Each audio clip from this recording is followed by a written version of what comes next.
நிறுத்துங்க நிறுத்துங்க நிறுத்துங்க. என்னம்மா பண்ணிட்டு இருக்கிற? ஐயா, இவர் வேலை இல்லாம இருக்காரு.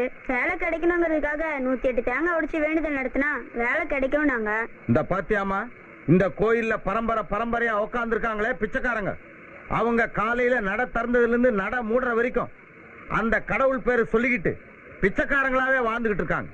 மனுஷனே கற்பனை பண்ணா, மனுஷனே ஒரு சிலை செஞ்சான், மனுஷனே அதுக்கு ஒரு பேரை வச்சான், மனுஷனே அதுக்கு ஒரு மந்திரத்தையும் கண்டுபிடிச்சு அவன் செஞ்ச சிலைகிட்டே போய் எனக்கு அதை கொடு இதை கொடுன்னு கேட்கறது வேடிக்கையா இல்ல வேதனையா?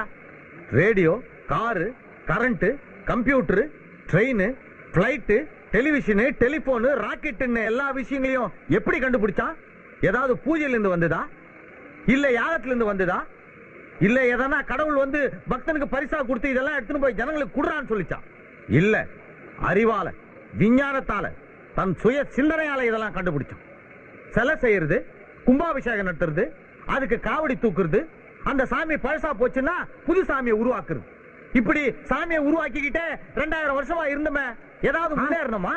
ஒரு பிடி விதை நெல்லை எடுங்க, அந்த விதை நெல்லை எடுத்து பாறை மேல மண் இல்லாம தண்ணி இல்லாம போட்டு பெரிய பூஜாரிங்க வேத மந்திரம் சொல்லட்டும், பெரிய பாதிரியாருங்க பைபிளை படிக்கட்டும், மௌலானா குரான ஓதட்டும், தண்ணி இல்லாம மண் இல்லாம அந்த கல்லு மேல இருக்கிற விதை முளைக்குமா? ஆனா அதே விதை நெல்லை எங்கிட்ட கொடுங்க, அதையே எடுத்து நான் கடவுள் இல்ல கடவுள் இல்லன்னு சொல்லி மண்ல போடுறேன், கடவுள் இல்ல அப்படின்னு தண்ணிய ஊத்துறேன், அது முளைக்குமே?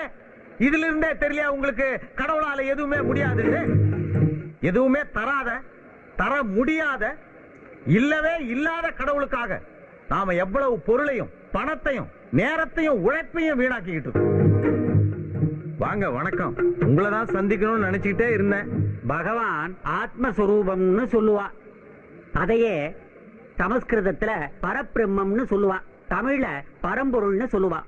இந்த பிரம்மம் தான் ஒவ்வொரு ஜீவாத்மாக்குள்ளேயும் பரமாத்மாவா ஜீவிச்சிட்டு இருக்கு. ஐயா, கடவுளை காப்பாத்திட்டு இருக்கிறவங்களே நீங்க. நீங்க கடவுள் இல்லைன்னு சொல்ல போறது இல்ல, நானும் கடவுள் இருக்குதுன்னு ஒத்துக்க போறது இல்ல. ஏன் நம்ம 2 பேர் நேரத்தையும் ஒருத்தர் ஒருத்தர் வீணாக்கிக்கிட்டு? ஆனா நான் ரொம்ப நாளாவே உங்ககிட்ட ஒரு கேள்வி கேட்கணும்னு இருந்தேன். அதாவது, ஒரு காலத்துல வெள்ளையா இருந்தவன் உயர்ந்தவனும் கருப்பா இருக்கிறவன் தாழ்ந்தவனும் சொல்லிட்டு இருந்தாங்க. ஆனா காலப்போக்குல என்ன ஆச்சு?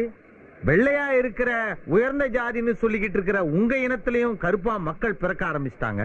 கருப்பா தாழ்ந்த இனம் சொல்லிக்கிட்டு இருந்த எங்க இனத்திலையும் வெள்ளையா மக்கள் பிறக்க ஆரம்பிச்சிட்டாங்க. அப்ப உங்க இனம் எங்க இனத்திலையும் எங்க இன மக்கள் உங்க இனத்திலையும் காலங்காலமா ஆயிரக்கணக்கான வருஷமா கலந்து இன்னைக்கு ஒவ்வொரு வீட்லயும் வெள்ளையாவும் கருப்பாவும் மக்கள் பிறக்க ஆரம்பிச்சிட்டாங்க.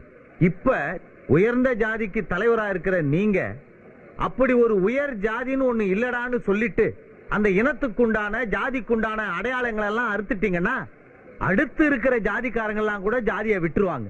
அப்ப இந்த சமூகமே ஒன்னாகி நம்ம நாடு வேகமா முன்னேறிடும். கடவுள் தான் இல்லைன்னு சொல்ல மாட்டீங்க, ஆனா ஜாதிகள் இல்லைன்னு சொல்லாம ஐயா.